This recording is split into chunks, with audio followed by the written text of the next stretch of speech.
নমস্কার, ইন্ডিয়া স্পিক্সের পক্ষ থেকে আপনাদের সবাইকে শুভেচ্ছা। 19th মে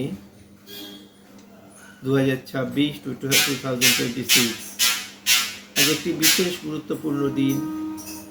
1934 সালের আজকের দিনেই জন্ম হয়েছিল এক বিখ্যাত ব্যক্তিত্ব রাস্কিন বন্ড। আজ আর তার নাম আলাদা করে বলার প্রয়োজন হয় না, কারণ সর্বকালের সবচেয়ে প্রিয় লেখকদের মধ্যে ভারতবর্ষে রাস্কিন বন্ডের নাম সর্বাগ্রে আমরা মনে রাখি। আজ সারা দেশে রাস্কিন বন্ডের 92তম জন্মদিন পালন করা হচ্ছে। উনি এখনও বেঁচে আছেন।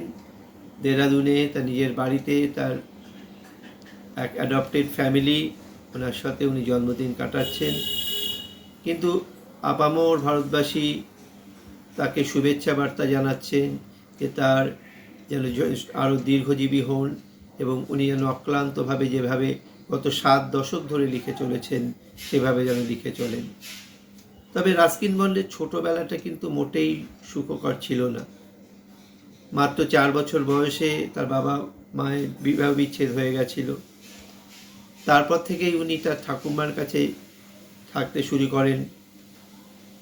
সেই ঠাকুমার কাছে থাকার সময় তার বাবা রয়্যাল এয়ারফোর্সে চাকরি করতেন, কিন্তু মাত্র 10 বছর বয়সে তার বাবাও মারা যান।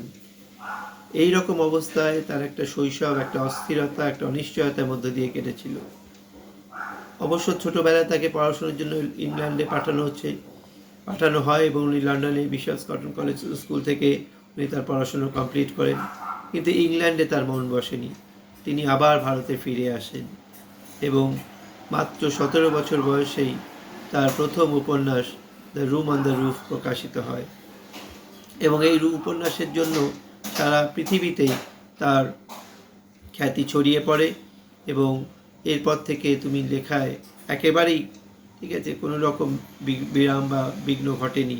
একটার পর একটা উপন্যাস উনি লিখে গেছেন, ছোট গল্প লিখে গেছেন, নভেলাস লিখে গেছেন, প্রায় 500 থেকে 700 ছোট গল্প লিখেছেন, একাধিক বহু উপন্যাস, এবং মূলত সেগুলো বাচ্চাদের জন্যই। এবং বাচ্চাদের নিয়ে তার বহু ভূতের গল্প, প্রকৃতির গল্প, প্রাণীদের গল্প রয়েছে এবং সেই জন্যই বাচ্চারা রাস্কিন বন্ডকে এত ভালোবাসে। তারা বিভিন্ন জন্মদিনে, তার আগের পূর্ববর্তী জন্মদিনগুলোতে তার সাথে থেকেছে, তাকে কেক কেটে দিয়েছে এবং এই জন্মদিনেও তার সাথে বাচ্চারা থেকেছে এবং কেক কাটছে। তা আমরা রাস্কিন বন্ড, তার বিখ্যাত উপন্যাস all trees grow our trees still grow in Dehra উপন্যাসের জন্য উনি সাহিত্য একাডেমি পুরস্কারও পেয়েছেন। তার বিখ্যাত কয়েকটি লেখার মধ্যে আছে all eyes have it, the room on the roof, fun time, rain in the mountains, summer in the mountains এবং এছাড়াও অসংখ্য গ্রন্থ, বহু গ্রন্থের লেখা উনি রচনা করেছিলেন। কিন্তু সব বইয়েরই একটা যেটা বিশেষত্ব, সেটা হচ্ছে কোনো গল্পেই তার মধ্যে কিন্তু তীব্রতা, হিংসা এবং উগ্রতা নেই। সব গল্পের মধ্যেই কেমন একটা মনোরম একটা স্নিগ্ধতা রয়েছে রাস্কিন বন্ডের গল্পগুলোতে। পড়ার পর একটা যেন নস্টালজিয়া ফিলিং হয়, মনে হয় পুরোনো দিনে ফিরে যাই, মনে হয় আমার জীবনেও হয়তো এরকম একটা দিন ছিল, এরকম একটা জায়গা ছিল।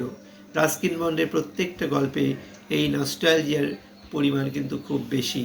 রাস্কিন বন্ডের গল্পে আরেকটা জিনিস, যে ছোটদের জন্য যে ভালোবাসা ছিল এবং সেন্স অফ হিউমার, মজা, এইগুলো কিন্তু ভীষণ পরিমাণে পাওয়া যায়। এক জায়গায় রাস্কিন বন্ড বলেছিলেন যে মানুষের যদি হাসার ক্ষমতা না থাকে আর মানুষ যদি তার মধ্যে ক্ষমাশীল হওয়ার ক্ষমতা না থাকে, তাহলে মানুষের সাথে পশুর কোনো পার্থক্য থাকে না। এবং এই যে তার ধারণা, এই যে মেসেজ, এই মেসেজটা কিন্তু তার বিভিন্ন গল্পে বিভিন্নভাবে এসেছে। তাই রাস্কিন বন্ড শুধু একজন লেখক না, উনি একজন ইন্সপিরেশনাল ফিগার। উনি আমাদেরকে অনুপ্রেরণা দেন। উনি সমগ্র জাতির পক্ষে অনেকটা ফাদার ফিগারের মতো। বাচ্চাদের কাছে যারা ওনার বই পড়তে খুব আগ্রহী, প্রচণ্ডভাবে ভালোবাসে ভূতের গল্প বা কিছু, সাথে সাথে বড়রাও তার গল্পে একেবারে নিমগ্ন থাকতে ভালোবাসেন, সেই রকম একজন মানুষের জন্মদিন আজ পালন করা হচ্ছে। সেই ব্যক্তির প্রতি ইন্ডিয়া স্পিক্সের পক্ষ থেকে থাকলো প্রণাম এবং শ্রদ্ধার্ঘ্য। ইন্ডিয়া স্পিক্সের পক্ষে মানস দাস।